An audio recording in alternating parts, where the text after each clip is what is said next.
In this video, Dr. Jordan Peterson explains how males and females choose their partners.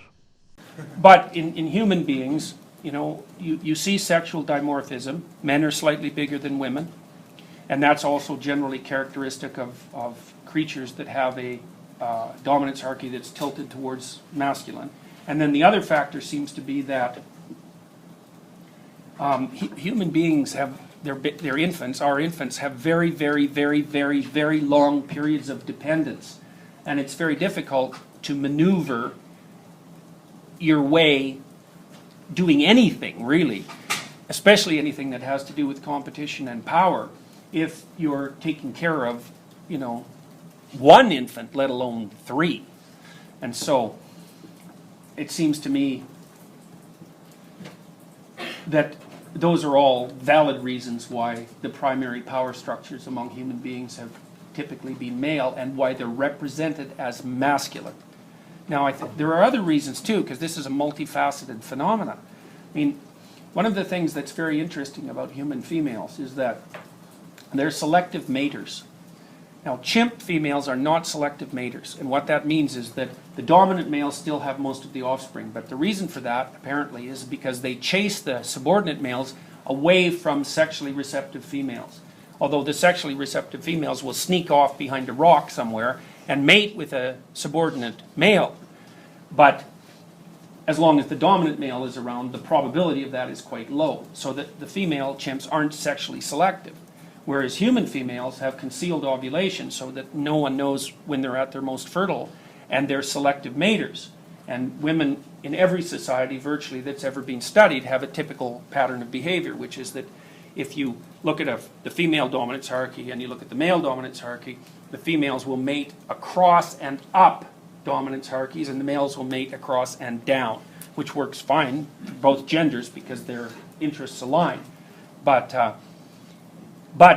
it also means that, in all likelihood, that women have exerted tremendous sexual selection pressure on men.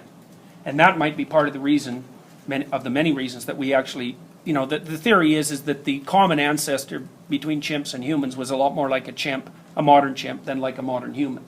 So for whatever reason, we've undergone a lot more transformation in the last 7 million years than chimps have.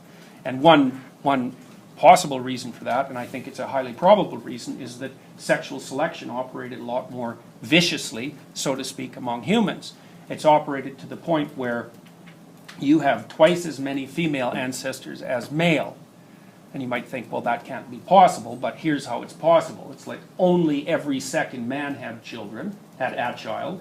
Well, all women had one. Now, of course, that isn't what happened. But on average, that's what happened. So the proportion of men who are completely childless in any given generation is far higher than the proportion of women who are.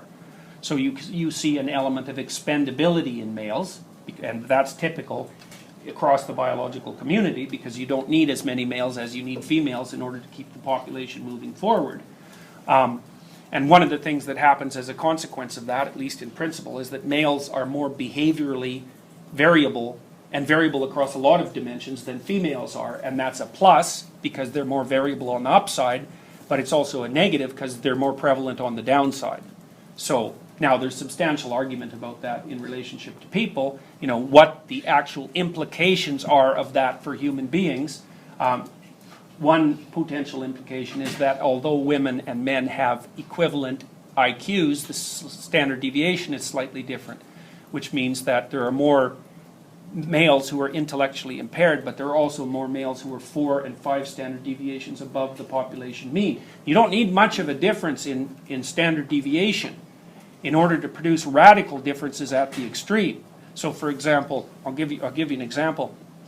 Males are more aggressive than females among humans, but the effect is only about half a standard deviation. And so what that means is that if you take two females, a female and a male, randomly from a population, and you were trying to guess who was the more aggressive of the two, most of the time, about 60% of the time, the male would be more aggressive than the female, but 40% of the time it would be reversed. So, that's a lot of overlap. But then here's the rub.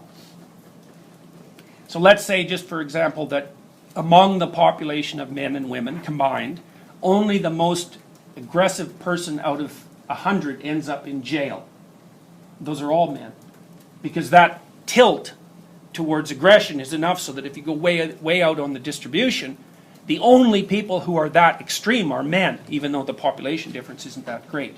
So anyways, there's a massive debate in the relevant literature about the potential consequences of that for things like cognitive function, because there's some indication as well that men are more cognitively specialized, but women are more cognitively robust. And so, anyways, it doesn't really matter. But what does matter is the fact of this permanent dominance hierarchy. Now, the dominance hierarchy also has another, the male dominance hierarchy also has another feature. So we already said that, you know, on average, men are half as likely to leave offspring as women are. And so what that means is that, all things considered, this isn't, I'm not trying to make this into a circular argument, because I could say it's the more successful males that leave offspring, but then you'd say, well, that's a definition, Darwinian definition of success, but I don't mean Darwinian success, because that's self-evident. What I mean is that if you look in the modern world, for example, and you try to predict number of available sexual partners for a given male, your best predictive measure of that is income.